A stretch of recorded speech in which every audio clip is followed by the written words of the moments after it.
As a parent, what do you do when the people who are supposed to protect your children are allowing them to be bullied? One Bibb County mother came to our news team with that question and proved that her son's teacher admitted she wasn't doing anything to stop kids from targeting her child. I spoke with the mom and investigated the issue for a story you'll see only on 41. And plus he had his belt in his hand and he had looked back and had hit me. Where did he hit you?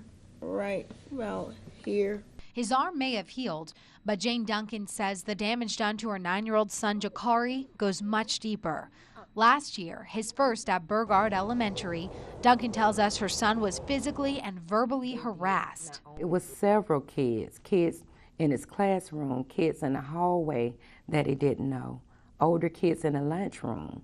He was just the mental punching bag of that school. His grades went from A's and B's to failing, and he began acting out. Throughout the 2012-2013 school year, Duncan said she was in constant contact with the school trying to help her son. She knew something wasn't right.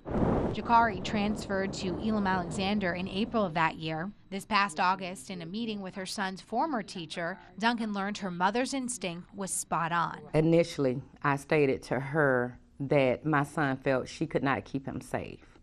And her reply to me was, I understand why he feels that way. Minutes from that meeting show the teacher said, "My hands were tied and I did not receive the support from my administration." She also said she was asked to ignore the behaviors of the other students who were instigating and bullying Jakari. I was thinking to myself too, I knew it, and it took everything within me to hold my composure, because I knew what he was going through. Sometime after that meeting, the school district launched an investigation. We got a copy of it. It said the principal of Burgard at the time said she never told the teacher to ignore bullying.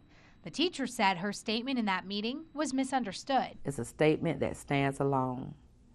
You know, there's no way to backpedal from it. Also in the findings, another teacher who was in Jakari's classroom too said she knows children say ugly things. She does not believe that he was bullied. Children were just being children.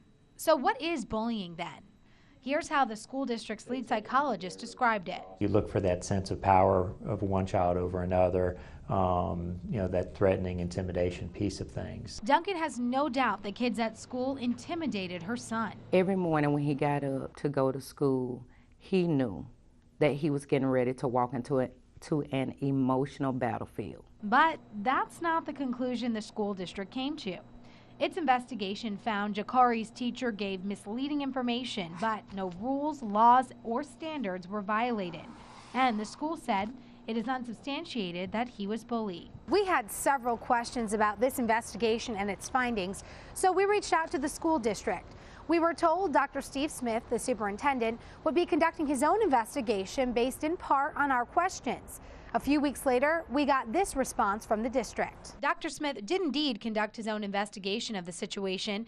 He did not put together a written report of his findings, but he did speak with those involved and discussed implementing a plan to move forward and ensure the students' positive experiences in the Bibb County School District. Duncan says that outcome doesn't make up for the pain and suffering her son is still going through. I think that what they did was a crime, and I feel like it should be treated as such. Duncan has filed a child cruelty complaint with the Bibb County Sheriff's Office against her son's former teacher. The spokesperson for that office said the allegations are under investigation. I also asked to speak with the superintendent or another district official on camera about the investigation, but I was told no one would be available to comment.